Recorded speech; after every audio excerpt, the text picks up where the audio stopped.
Welcome to Medical Experience Express. In today's class, we'll be seeing this clinical surgery question, and it was asked in the year 2024. Question was patient who's on warfarin therapy. This is important thing to note. And now you're planning surgery for such kind of patient, and they're asking that which test you should advise first before performing any kind of surgery. Options given were option A, bleeding time, option B, international normalized ratio, that is INR, option C, activated partial prothrombin time, and option D, platelet count.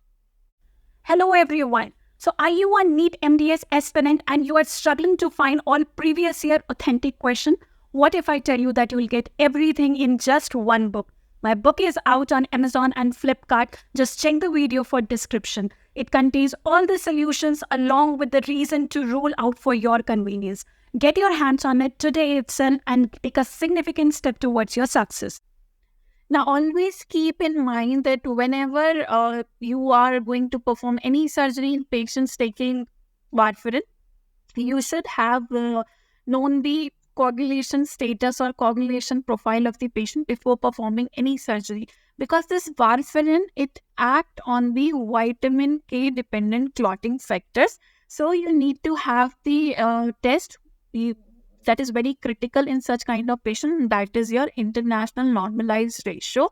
So this is how it is calculated, where PT patient stands for the prothrombin time of the patient, and then PTN is the normal reference range, and this ISI is international sensitivity index, and the range is 1.3 to 1.5.